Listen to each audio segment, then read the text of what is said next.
Hello everyone, and welcome to my CBS YNR Full Today channel. Please hit the subscribe button and give this video a thumbs up. Do you ever feel like the writers over at The Young and the Restless are trying to play a massive trick on us? Or is something truly twisted happening in Genoa City right now? I mean, we've all seen villains come back from the dead before, but we have never seen a resurrection quite as messy and psychological as this Matt Clark situation. Just think about it for a second. You wake up, you don't know who you are, and then suddenly you're hit with a tidal wave of memories that prove you're actually a total monster. Is Matt's breakdown real, or is he just playing the most genius long game we've ever seen? And while we're asking the hard questions, what is going on with Nick Newman? Has his addiction finally eaten his soul, or is he just turning into a colder version of his father?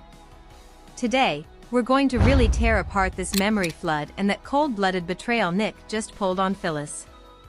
Let's set the stage because this shadow room experiment was basically a house of horrors.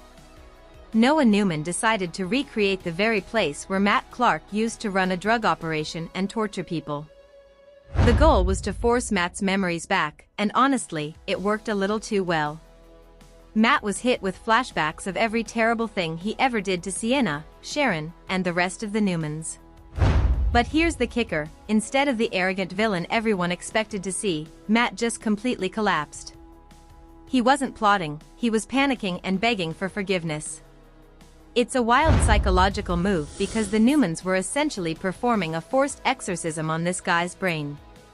They wanted a confession they could use as a weapon, but they ended up with a broken man weeping on the floor of a gym. Why did he break down like that? Well, if you look at the psychology, it's a massive case of what happens when your good self meets your evil past. The blank slate Matt actually thought he was a decent person for months. Then, suddenly, he has to watch first-person footage in his head of himself being a predator and a terrorist. That kind of trauma can break anyone. It feels like Matt is drowning in self-loathing because he's realized the one person he can never escape is himself. He isn't just sorry, he's horrified by his own reflection. To me, this is a really cool twist on the old villain trope. Usually, the memory comes back and the bad guy says, "I'm back, baby." But here, the memory itself is the punishment. The Newmans wanted to destroy him legally, but they've accidentally created a martyr. I've got to give it to Roger Howarth because he is acting his heart out in these scenes. I know some fans on Reddit think this storyline is fizzling out, but I actually disagree. Watching a guy beg for death because his own existence is too painful to handle? That's way more interesting than another boring kidnapping plot. But I do think the Newmans are being pretty short-sighted. They are so obsessed with their old trauma that they can't see a unique redemption arc right in front of them. Matt is in a state of moral injury where his ego has been shattered. He is literally asking Victor to tell him what to do because he's terrified of his own impulses. It's a total surrender. Now, let's talk about Victor Newman, the ultimate chess master. Victor's reaction to Matt's breakdown is so classic Victor. While everyone else is arguing about whether Matt belongs in prison or a hospital, Victor is calculating how to use this broken man as a tool. He doesn't see mercy. He sees a man who is willing to owe his life to the Newman family. Victor is conducting a stress test on Matt's soul. He's looking for a lie, but when he sees those tears, he realizes he's found a new kind of leverage. Personally, I think Victor is being incredibly arrogant here. He thinks he can control a guy who has already reinvented himself a dozen times. By keeping Matt at the ranch, Victor is basically inviting a ticking psychological time bomb into his living room. And then we have the absolute disaster that is Nick Newman. Seriously, what is he thinking? Phyllis literally just saved his life. She performed CPR on him after he overdosed, and his first move when he wakes up is to threaten her with prison? He's telling her she's not keeping Newman Enterprises and that he'll report her for harboring a fugitive. It's so hypocritical because the Newmans are currently harboring that same fugitive at their ranch. Nick's logic is that it's different because he didn't pay for a hotel suite for Matt. That is some serious rich boy entitlement right there. The funny thing is, Nick is acting more like a villain than Matt is right now. He's using legal threats to bully a woman who cares about him. Head writer Josh Griffith said that Nick hasn't even hit rock bottom yet, which is terrifying. If nearly dying on a bathroom floor isn't rock bottom, what is? Nick is in this addict deflection mode where he's projecting all his guilt onto Phyllis. He can't handle the fact that he messed up, so he has to act like the big, tough Newman who's cleaning up the town.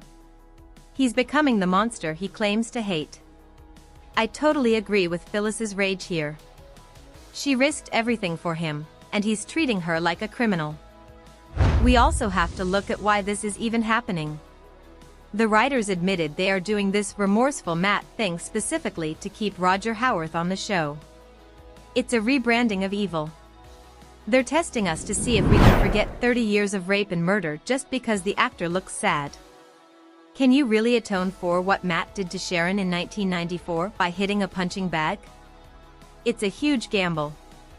If Matt saves Nikki during her medical crisis, will that be enough to wipe the slate clean? Speaking of Nikki, those headaches are getting really scary. Victoria is worried it's more than just her MS, and I think she's right. Nikki is carrying the weight of this whole family on her back, and her body is literally screaming under the pressure. Then there's the Adam and Sally situation, which is just heartbreaking. Adam found out about her pregnancy with Billy, and instead of exploding, he was actually decent? It's a total role reversal. The bad brother is being supportive, while the golden boy Nick is out here acting like a tyrant. Adam is clearly struggling with the memory of their daughter Ava, but he's choosing to be there for Sally anyway. But don't get it twisted, he's still Adam. Him asking Chelsea about having another baby feels like a desperate attempt to replace the hole in his heart. It's like everyone in Genoa City is just trying to outrun their past, but the past has a way of catching up. So, where do we go from here? I'm predicting a massive legal war between Nick and Phyllis. Phyllis has her back against the wall, and we all know Red is most dangerous when she's cornered. She's already begging Michael Baldwin to help her, and if Michael says yes, the Newmans are in for a world of hurt. And what about Matt? Is he going to stay this broken puppy forever, or is the old, menacing Matt Clark still in there somewhere? Noah thinks the real Matt is still beneath the surface, and I think he might be right. You can't just delete a lifetime of darkness with one experiment. What do you think about all this? Is Matt Clark's remorse real, or is he the best actor in the world? And do you think Nick has officially crossed a line by betraying Phyllis after she saved his life? Imagine waking up and realizing the person you've spent the last few months being isn't you at all.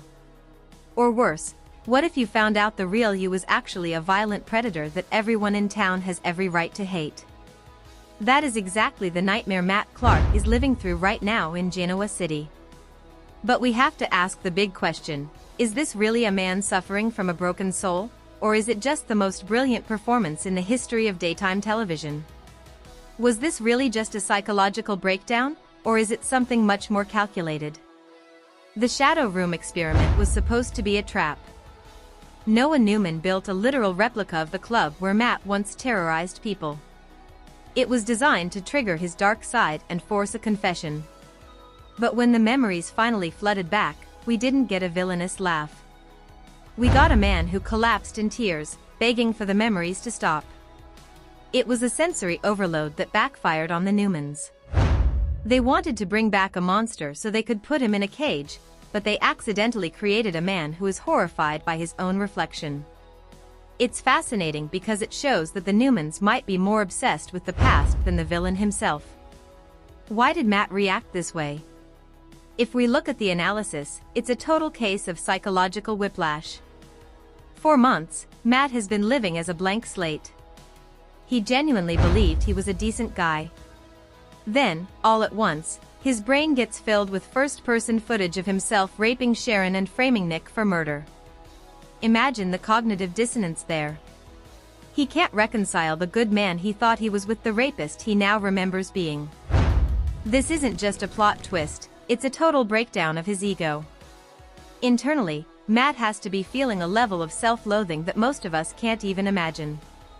He isn't just sorry for what he did to the Newmans, he is appalled by the very fabric of his own identity. There's a hidden desperation in those tears. He's realized that even if he runs away, he can never escape the man who lives inside his own head. I see this as a complete subversion of the typical soap opera villain return. Usually, when a guy like Matt Clark comes back from the dead, he has a grand plan to burn everything down. But here, the memory is actually the weapon. Matt's brain has become a prison more effective than any jail cell in Las Vegas. He's weeping in Victor's gym because he's realized he is the architect of his own nightmare. My opinion? I think this is some of the best writing we've seen for Roger Howarth.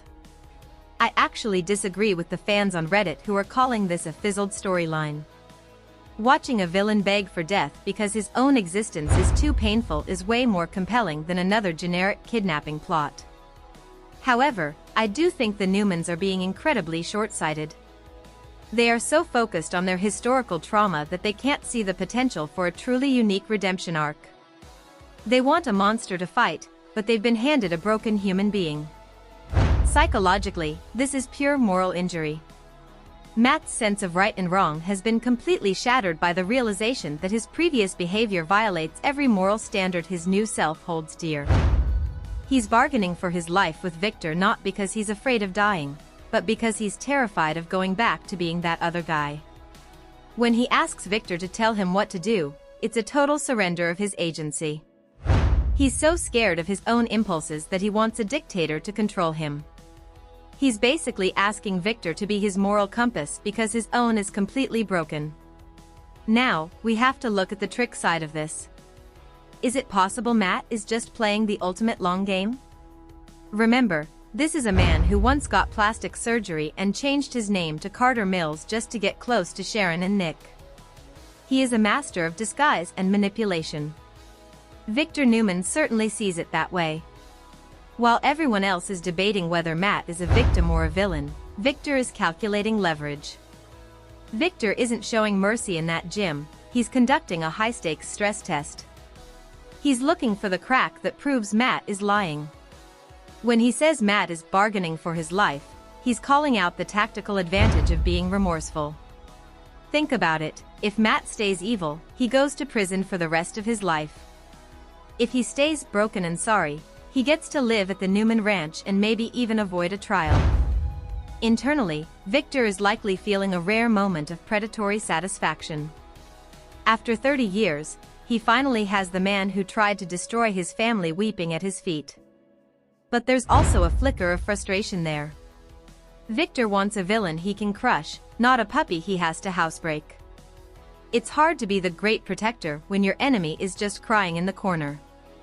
I think Victor's decision to handle Matt himself is a classic power move that is almost certainly going to backfire. By keeping Matt close, he's inviting a psychological time bomb into his home. I agree with Victor's skepticism, but I disagree with his arrogance. He thinks he can control the redemption of Matt Clark, but he's playing with a man who has reinvented himself multiple times before. While Matt is breaking down, Nick Newman is going through a total moral decay of his own. This is where the story gets really dark. Nick just survived a near-fatal overdose, and he only survived because Phyllis Summers and Matt Clark performed CPR on him. And how does Nick repay Phyllis? By threatening her with arrest. He literally told the woman who kept his heart beating that he's going to turn her in to the Las Vegas PD for harboring a fugitive. The hypocrisy here is staggering. Nick argues that the Newmans aren't harboring a fugitive because they didn't pay for a hotel suite for Matt. That is the most rich boy logic I have ever heard in my life.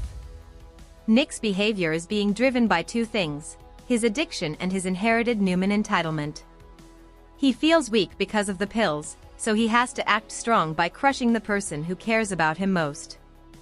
Psychologically, this is classic addict deflection. Nick can't handle the guilt of his own overdose, so he projects his self-loathing onto Phyllis's crimes.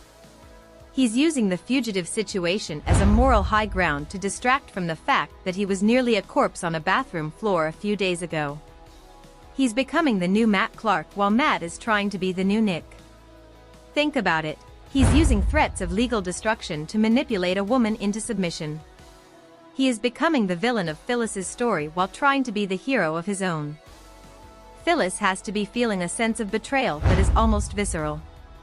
She put her heart, her legal standing, and her physical strength on the line to keep him breathing, and he's treating her like a common criminal.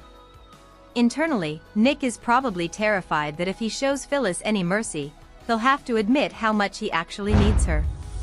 He's pushing her away to prove he's recovered, which is the surest sign that he hasn't. I completely agree with Phyllis's rage.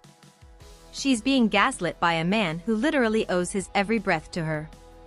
If Nick doesn't have a moment of true accountability soon, the writers risk turning him into a character that is genuinely unlikable. We also have to look at the meta-narrative here. Head writer Josh Griffith has basically admitted that this remorseful Matt twist exists specifically to keep Roger Howarth on the payroll. This is a fascinating look at the struggle between an actor's talent and a character's history. Usually, a villain like Matt has a short shelf life because they run out of crimes to commit. By giving him amnesia and then remorseful recall, the writers are trying to extend the character's life by essentially killing his soul. It's a rebranding of evil. The show is testing whether the audience can forgive 30 years of horror if the actor looks sad enough while talking about it. Is it a trick? Or is it a genuine evolution? In my opinion, it's a bit of both. I think the pain Matt is feeling is real, but the way he's using it to stay out of jail is tactical. He's a survivor. He knows that his only chance at a future is to make the Newmans feel sorry for him. But that doesn't mean his tears are fake. You can be genuinely horrified by your past and still be smart enough to use that horror to your advantage.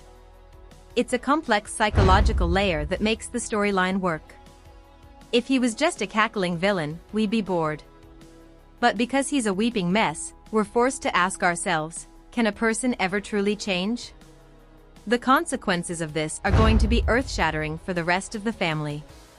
We already see Nikki Newman suffering from these severe, mysterious headaches. While she's supposed to be focusing on her MS and Nick's addiction, her own health is failing. Psychologically, Nikki is likely experiencing psychosomatic stress. She feels guilty for Nick's relapse, she's being pressured by Victor to cut off Jack Abbott, and she has a former rapist living in her house. Her brain is literally screaming under the pressure of trying to keep the Newman family from imploding. I'm predicting that Nikki's headaches are going to be revealed as something far more serious, and Matt Clark might be the only one around to save her. Imagine the drama if the man who raped Sharon ends up saving the life of the family matriarch. That would be the ultimate soap opera irony. And then there's Adam and Sally. While the main drama explodes at the ranch, Adam is showing a level of emotional maturity that makes Nick look like a child. He heard about Sally's pregnancy with Billy and, instead of attacking her, he offered her comfort.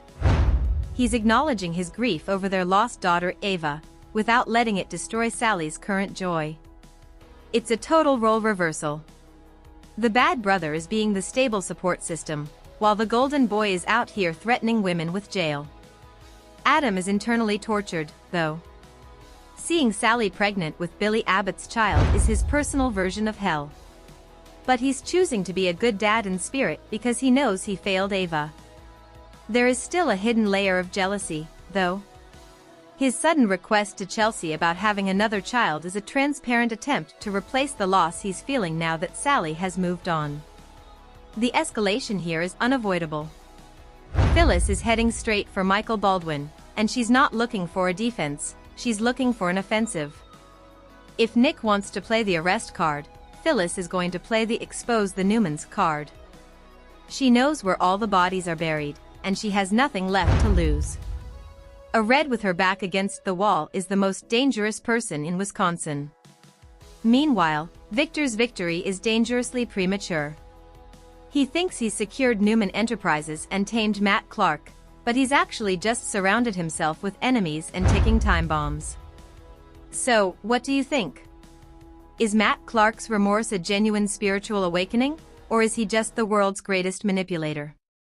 Can a man who committed such horrific crimes ever truly be redeemed, Or is atonement just a fancy word for getting away with it? And what about Nick? Has he officially become the real villain of this story by betraying Phyllis? I want to hear your theories in the comments below. If you want to stay in the loop on all the power plays and medical crises heading our way in Genoa City, make sure you